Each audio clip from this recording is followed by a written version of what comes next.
Iran पर US और Israel का हमला जारी है, लेकिन लेबनान में इजराइल का क्या इंटरेस्ट है? वहां लगातार हमले क्यों हो रहे हैं? इजराइल लेबनान में किसके साथ लड़ रहा है? हजारों लोग वहां पर क्यों मर रहे हैं?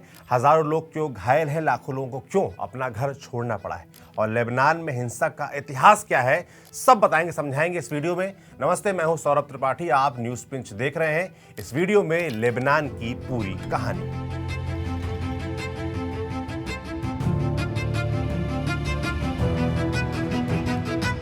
सबसे पहले लेबनान का भूगोल समझते हैं। लेबनान एक छोटा सा देश है, इतना छोटा कि उत्तर प्रदेश जितने एरिया में करीब 24 लेबनान समा सकते हैं। लेबनान के पश्चिम में भूमध्य सागर है, उत्तर और पूरब की तरफ सीरिया बसा है, जबकि दक्षिण में इजराइल की सीमा लगती है। बेरूत इस देश की राजधानी है। एक समय यह शहर इतना खूबसूरत हुआ करता था कि इसको मिडिल ईस्ट का पेरिस कहते थे, लेकिन धीरे धीरे ये हिंसा और बर्बादी का सिंबल बन गया। इस बर्बादी के तार पेरिस से भी जुड़ते हैं। दरअसल लेबनान में 18 अलग अलग धार्मिक समुदायों को मान्यता मिली है।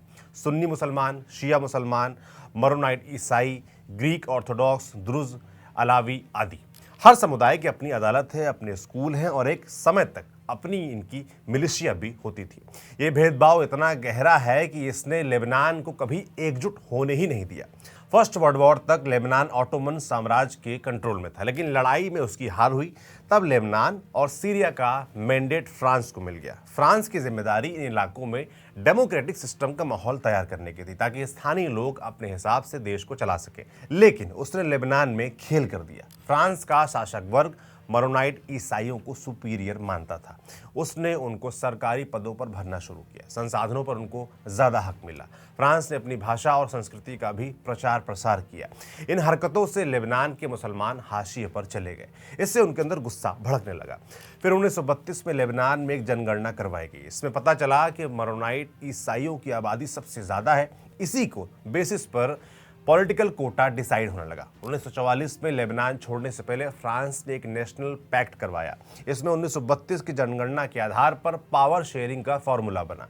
जिस समुदाय की जितनी आबादी थी उन्हें उसी हिसाब से पद दिया गया। जैसे मरोनाइट ईसाई सबसे अधिक थे तो उनको राष्ट्रपति की कुर्सी मिली, सुन्नी मुस्लिमों को प्रधानमंत्री और शिया मुसलमानों के हिस्से में संसद के स्पीकर का पद आया। आर्मी और दूसरे सरकारी संस्थानों में भी कोटा तय हुआ। इसमें दिक्कत यह हुई कि डेमोग्राफी बदलने के बाद भी पावर शेयरिंग नहीं बदली। बाद के दिनों में मुस्लिमों की आबादी बढ़ी, लेकिन उन्हें पर्याप्त रिप्रेजेंटेशन नहीं मिला। ऐसा इसलिए हुआ क्योंकि 1932 के बाद कभी जनगणना कराई ही नहीं गई। इसके चलते इन समुदायों के बीच दरार बढ़ती चली गई। ये एक टाइम बम था जो किसी भी समय फट सकता था। इस दरार को बढ़ाने में दो घटनाओं की बड़ी भूमिका रही। पहली घटना थी नकबा। 1948 की अरब इजराइल वॉर के दौरान लाखों फिलिस्तीनियों को अपना घर बार छोड़ना पड़ा। इस घटना को नकबा या कयामत कहा जाता है। नकबा के दौरान बड़ी संख्या में लोग लेबनान के रेफ्यूजी कैंप्स में बस गए। दूसरी घटना थी ब्लैक सितंबर।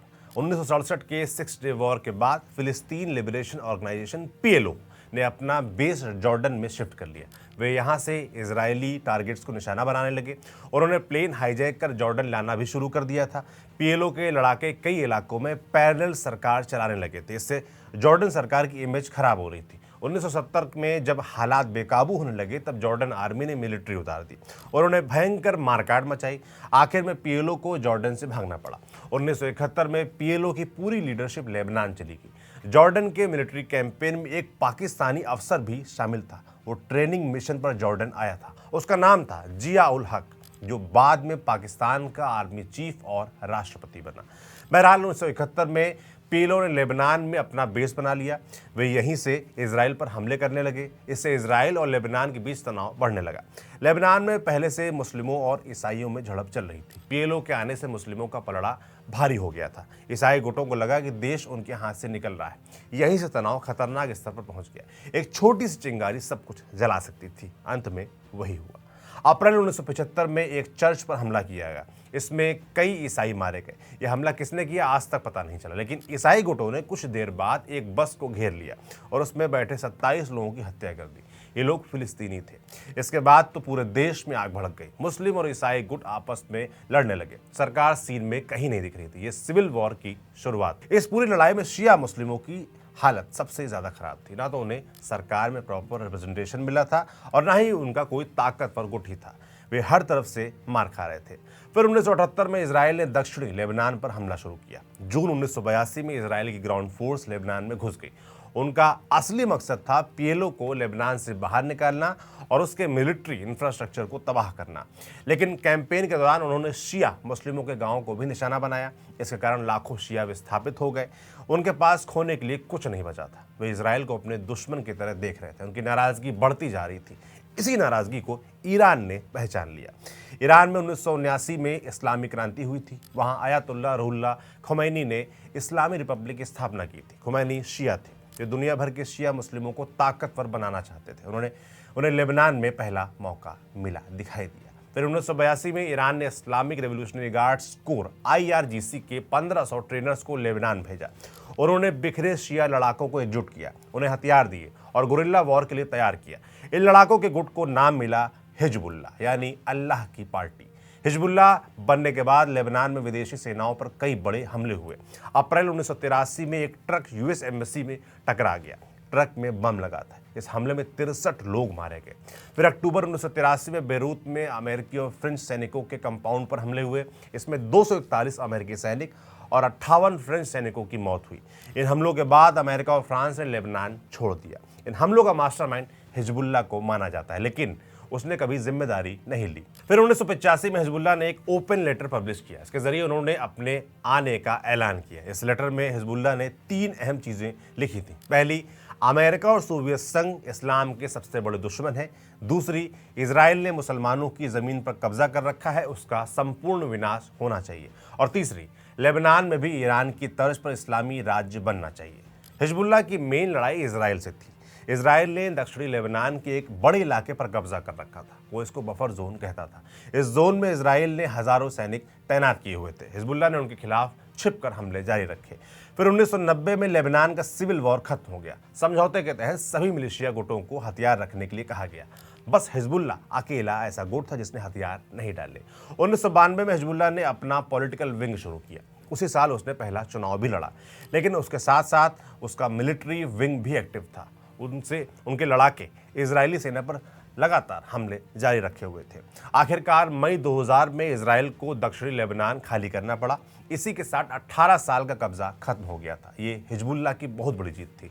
इसने उनकी ताकत और हैसियत काफ़ी बढ़ा दी। लेबनान में हिजबुल्लाह को मसीहा की तरह देखा जाने लगा। उस समय हिजबुल्लाह के नेता रहे हसन नसरुल्लाह ने एक भाषण में कहा था, इजराइल के पास इस इलाके की सबसे मजबूत एयरफोर्स है, लेकिन हकीकत में वह मकड़ी के जाले से भी कमज़ोर है। इजरायली सेना के निकलने के बाद हिजबुल्लाह ने दक्षिणी लेबनान में अपनी मौजूदगी बढ़ा दी। उसने कैंप्स बनाए, अपना इंफ्रास्ट्रक्चर मजबूत किया और नई लड़ाई की तैयारी भी शुरू कर दी। फिर जुलाई 2006 में हिजबुल्लाह ने अंदर घुसकर 8 इजरायली सैनिकों की हत्या कर दी और 2 सैनिकों को किडनैप कर अपने साथ ले गए। इजराइल ने इसका करारा जवाब दिया। उसने पानी, ज़मीन और हवा तीनों रास्तों से लेबनान पर हमला किया। ये लड़ाई 34 दिनों तक चली। इसमें लेबनान में 1200 से ज़्यादा लोग मारे गए। इसमें से अधिकतर आम नागरिक थे। लड़ाई के दौरान 10 लाख से ज़्यादा विस्थापित भी हुए। इजराइल को भी अच्छा खासा नुकसान हुआ था। उसके 119 सैनिकों और 45 नागरिकों की मौत हुई थी। आखिर में यूएन ने दोनों के बीच संघर्ष विराम करवा दिया। समझौते के तहत हिजबुल्लाह को हथियार सरेंडर करने थे, लेकिन इस पर कभी अमल नहीं हो पाया। इसके बाद हिजबुल्लाह मजबूत होता गया।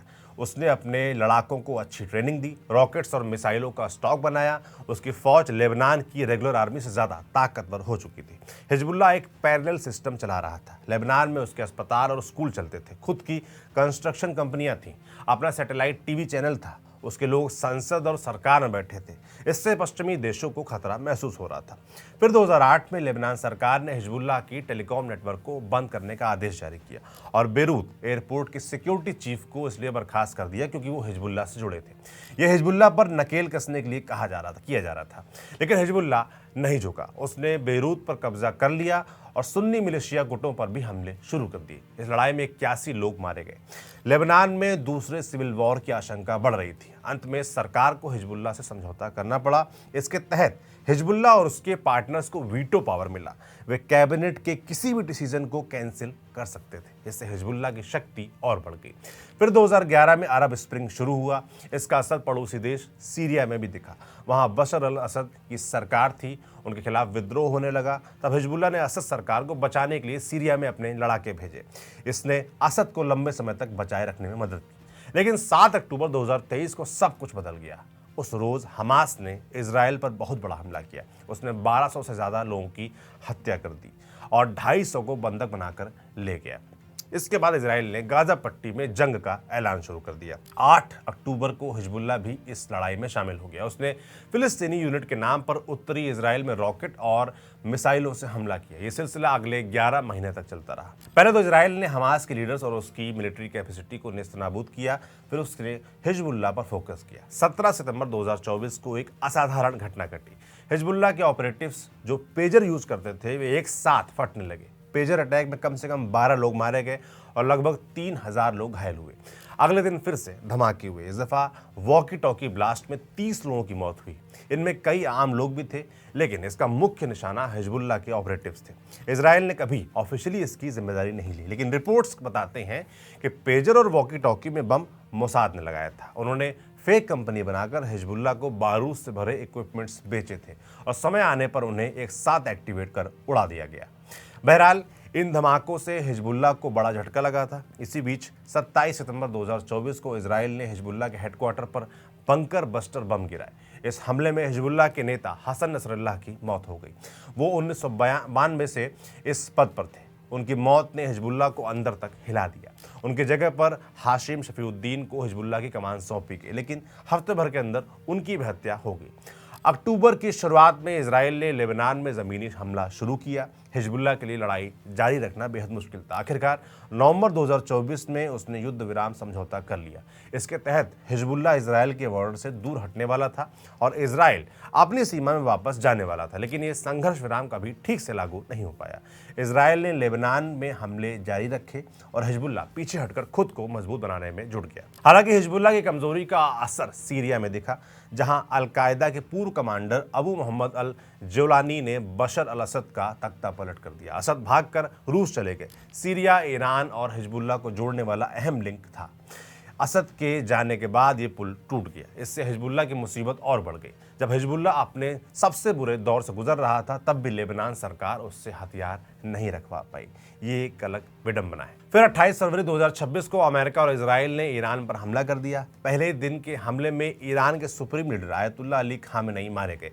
खामेनेई हिजबुल्लाह के लिए सबसे बड़े धार्मिक और राजनीतिक नेता थे। उन्हीं के समय में हिजबुल्लाह मजबूत हुआ और ईरान के एक्सिस ऑफ रेजिस्टेंस का सबसे ताकतवर पिलर बना। खामेनेई की हत्या के बाद हिजबुल्लाह भी लड़ाई में शामिल हो गया। उसने अब तक हजारों रॉकेट्स और ड्रोन्स इजराइल में दागे हैं। इजराइल ने उसके खिलाफ पहले तो एयर स्ट्राइक की, फिर 16 मार्च को ग्राउंड फोर्स उतार दी। इसके सैनिक हिजबुल्लाह से मोर्चा ले रहे हैं। लेबनान में उसके 2 बड़े मकसद हैं: हिजबुल्लाह की सैन्य क्षमता खत्म करना और दक्षिणी लेबनान में बफर जोन एस्टेब्लिश करना। इजराइल ये कोशिश 1980 के दशक से कर रहा है, लेकिन उसे सफलता नहीं मिली है। इतने वर्षों में ना तो हिजबुल्लाह खत्म हुआ और ना उसके हमले। अब की बार इजराइल ने ज़्यादा तबाही मचाने का प्लान बनाया है। उसने दक्षिणी लेबनान को खाली करने के लिए कहा है। वो पूरे इलाके को ज़मींदोज़ करने की फिराक में है। इससे हिजबुल्लाह खत्म हो जाएगा, ये दावा करना मुश्किल है, लेकिन इजराइल के प्रति लेबनान के लोगों की नफरत ज़रूर बढ़ेगी। ये हिंसा और लेबनान की बर्बादी के चक्र को और आगे बढ़ाता रहेगा। इस वीडियो में इतना ही। आपसे फिर जल्द मुलाकात होगी। देखते रहिए न्यूज़ पिंच। मैं सौरभ त्रिपाठी हूँ और कैमरे के पीछे सुधांशु है। शुक्रिया।